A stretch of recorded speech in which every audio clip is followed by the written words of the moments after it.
I stand with Afghan girls and Afghan women, and I want to bring attention to their voices. Россия не белая, не пушистая. Россия такая, какая она есть. И мы не стыдимся показывать себя такими, какими мы есть. I would like to think that we can see a new range of leadership traits being modelled where kindness isn't seen as weakness. The way to counter Russia is through strength.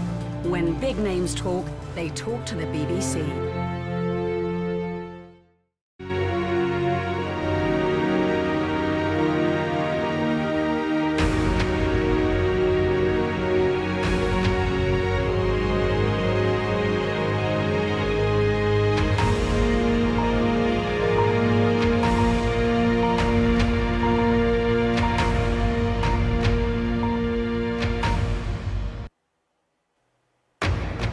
World leaders arrive in London ahead of the Queen's state funeral as members of the public are advised the queue to see her lying in state will soon be closed. The US President Joe Biden has, in the last few minutes, paid his respects to the Queen in Westminster Hall. And this is the scene outside Westminster Hall as members of the public wait patiently for hours to be allowed in. Among the 2,000 guests at tomorrow's funeral at Westminster Abbey are members of the public who've been preparing for the solemn occasion. Fairly choked up.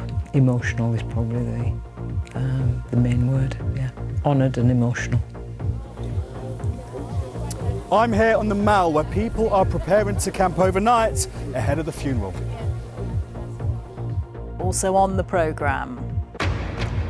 In Ukraine, President Zelensky says he has more evidence of torture carried out by Russian forces in the east of the country.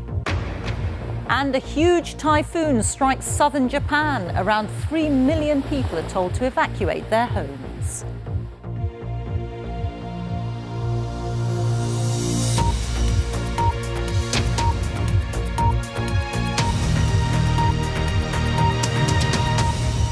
Good afternoon. Ahead of the Queen's state funeral tomorrow, people are being advised not to join the queue to see her lying in state, as it'll shortly reach its final capacity.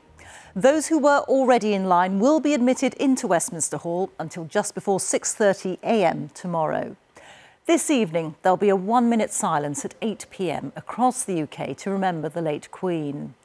During the day, King Charles greeted foreign dignitaries and world leaders arriving for Her Majesty's state funeral, which will be held at Westminster Abbey tomorrow morning. He also held an audience with the Prime Minister, Liz Truss. The new King is holding a diplomatic reception at Buckingham Palace for them this evening. Here's our royal correspondent, Nicholas Witchell. The final preparations for tomorrow's state funeral. At Buckingham Palace, the King arrived with a wave to the crowds. Many have been drawn to the palace, as they have been since the first news of the Queen's death 10 days ago. There's a desire shared by many thousands to be a part of this moment, placing flowers in the designated spaces, or simply absorbing the sights and the emotions along the route of the funeral procession and in the places where world leaders will gather. We didn't know what exactly to do, but we wanted to do something. You know, it felt right to come up and do something and bring my son here. And, you know, I think there's a lot of people that don't know what to do but feel like they need to do something. So it just felt like the right thing to do was to come up here with everybody else. From Camilla, the Queen Consort, a personal reflection recorded for a BBC documentary on the 70 years of the Queen's reign. She has been part of our lives forever.